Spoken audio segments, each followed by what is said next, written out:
কিন্তু হতাশা আছে যে কিভাবে সেকেন্ড টাইম প্রিপারেশন নিব, অনেক দ্বিধাদ্বন্দ্ব আছে যে আদৌ সেকেন্ড টাইম দিব কিনা, বা জাতীয় বিশ্ববিদ্যালয়ে অনেকে অ্যাডমিট হবে, অনেকে প্রাইভেট ইউনিভার্সিটিতে অ্যাডমিট হবে। তো তাদের উদ্দেশ্যে কি বলবা যে সেকেন্ড টাইম প্রিপারেশন নেওয়া কি উচিত?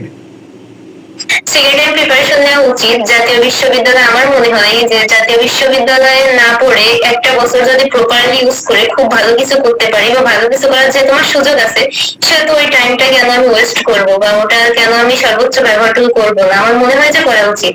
সেকেন্ড টাইম যারা আছে দুশ্চিন্তা মুক্ত থেকে পড়াশোনাটা কন্টিনিউ করা উচিত। পোস্ট ব্যাংক কতটা গুরুত্বপূর্ণ? মনে করো একজন আর হচ্ছে target Dhaka university B unit বা রাজশাহী ইউনিভার্সিটি এ ইউনিট, তাহলে পোস্ট ব্যাংক মানে বিশ্লেষণ করা বা পড়া কতটা যুক্তিযুক্ত বা অ্যানালাইসিস করা এটা খুব ইম্পর্টেন্ট হয়, কারণ কোশ্চেন ব্যাংক অ্যানালাইসিস না করলে স্টুডেন্টরা সেই অনুপাতে ধারণা পাবে না কি ধরনের কোশ্চেন হয়েছে বা কোথা থেকে হয়েছে, কোন টপিক গুলা থেকে হয়েছে, সেগুলো তো অবশ্যই অ্যানালাইসিস করার মাধ্যমেই জানতে পারবে। তো কোশ্চেন ব্যাংক অ্যানালাইসিস করা প্রয়োজন।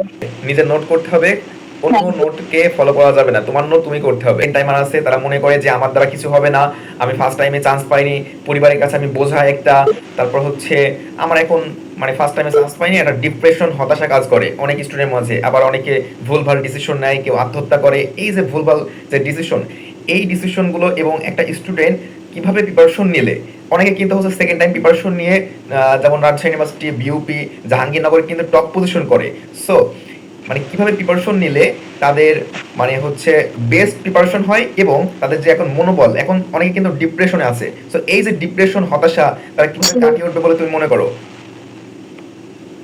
আমার মনে হয় লাইফ যেহেতু ইম্পর্ট্যান্ট, তো সুইসাইড বা ডিপ্রেশনে না যাওয়ার থেকে চেষ্টা করা উচিত, যেহেতু চেষ্টার মাধ্যমে সফলতাটা আসে। তো